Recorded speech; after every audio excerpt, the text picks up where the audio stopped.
We are here with Karin Davis Thompson, and she is one of our amazing presenters at our Unstoppable Women's Virtual Retreat that is coming up here the first weekend in June, June 5th and 6th, all day long. And then the following week, we're going to have just 3 hours of sessions in the evening so you can catch them after work.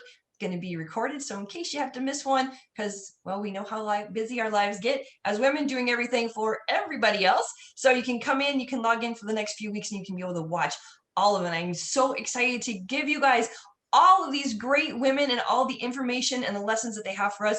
And Karin is no different than all the other amazing ones. So Karin, how are you today? I'm good. How are you? Thanks for having me. You bet. I'm so excited. And this is the first time I'm meeting Karin, so I'm really wicked excited about this. So Karin, tell me and tell everybody that is going to hear this video what it is that you do. Sure. I've been a communications professional for about 20 years now. I like to say words are what I do. I love words. I love the power behind them. And so it prompted me through some of my own experiences to start In My Shoes. That's my business. And it started because I am the mother of a special needs child. And I learned very early on that some spaces that should have been safe spaces for me were not that. A lot of times I was the only woman of color in the room. And sometimes when we discuss how we're feeling, I remember very vividly the moment when I knew that I needed to start something of my own. I was in a support group. And a lot of times when I say the only woman of color, I don't mean just the only African-American woman. I mean, there are no Hispanic women, no women of Asian descent. I am literally the only woman of color in the room. And as I started to discuss kind of what I was going through with my daughter at the end, I found out later that one of the other moms went to the moderator somewhat concerned about how I expressed it, I guess. I'm not quite sure.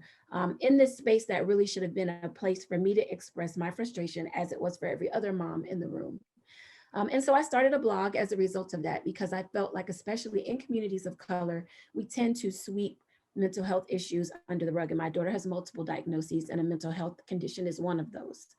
So it was a space for me to write about how I was feeling, but to also allow other women, regardless of race, but allow other women, specifically women of color, but any woman could relate, that when you're feeling frustrated, I mean, we all know that your child has a disability, but it still doesn't mean that it's not aggravating if there are not days when you're like, this is the 20th time I've explained this in the last week, right? And so that it was okay for me to feel that way, and it was okay for them to feel that way as well. And so that's how it started for me. I believe that writing about it, especially if you're not everybody wants to do a podcast or a blog, because I also have a podcast, but not everybody wants to do that. But just writing down how you're feeling in a place where there's no judgment, I think is so important, especially when you're a caretaker dealing with those type of heavy issues. So that's how it all started for me. And since communications is the field that I'm in, it was just a natural fit. Wow, this is amazing. You know what? You are going to touch the hearts of so many people, and there are a lot of people in your shoes, and they get in places and they don't really know how to come out of it, and they feel like they're in this small little bubble, and they just want help, a little freedom, a little light shine on them, and you will definitely be able to give them that light shine, and that is a blessing. So thank you for that. So tell me what you plan to talk about during your session in the retreat. Sure. So I call it write, release, repeat. I think that you should write it down and kind of release that. And that is something that you should practice on a daily basis. So we'll be talking about journaling and writing as a form of self-care. I think that it's important for women because we do it in all aspects of our lives, right? Whether you're a mom, whether you're a wife, whether you have parents that are aging, people that depend on you on your job, whatever status you have in life, women have a tendency to often put their needs on the back burner while they are caring for others. And we always talk about it with the women that, I counsel and kind of discuss this with. You really can't pour into anybody else from an empty cup, right? So if your cup is empty, you don't have anything to give to anyone else. And so it isn't selfish for you to take that time.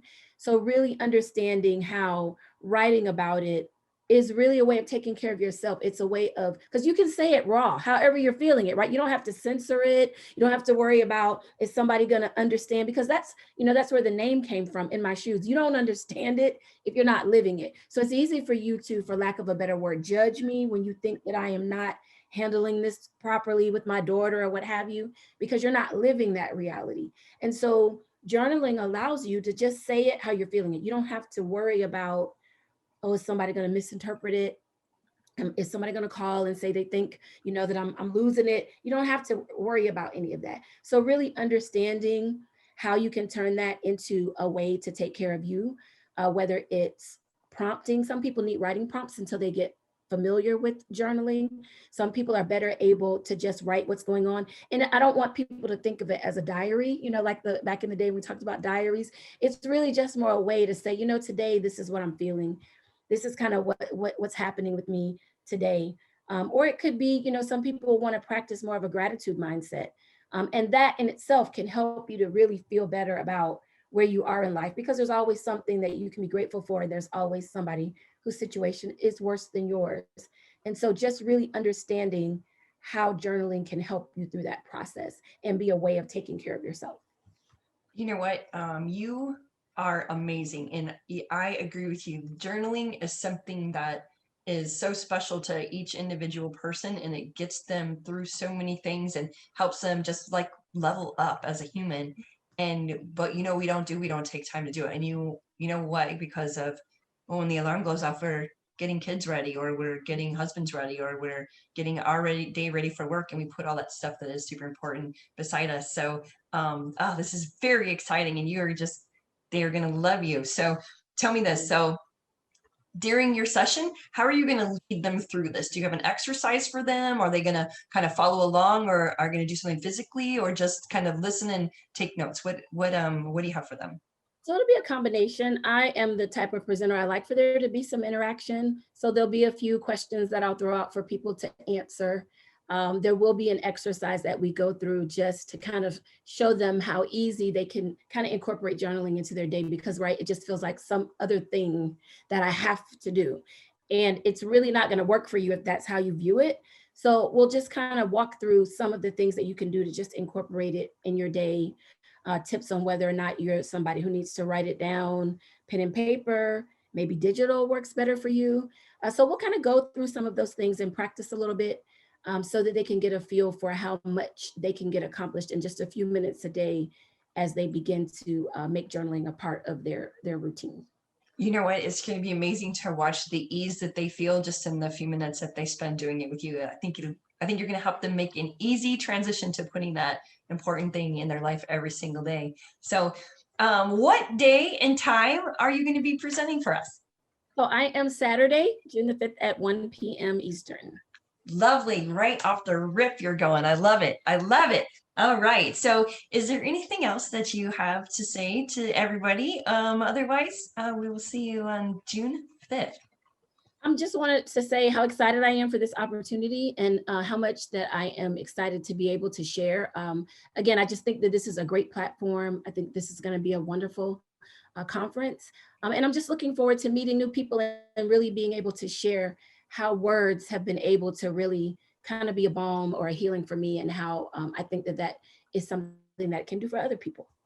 You know what? And it is great to have somebody like you that can blaze a trail for people who are more like intimidated to start something like this. They don't know how to do it. They don't know what to do. And you can step up and take the reins for them, and their lives will be transformed because of that.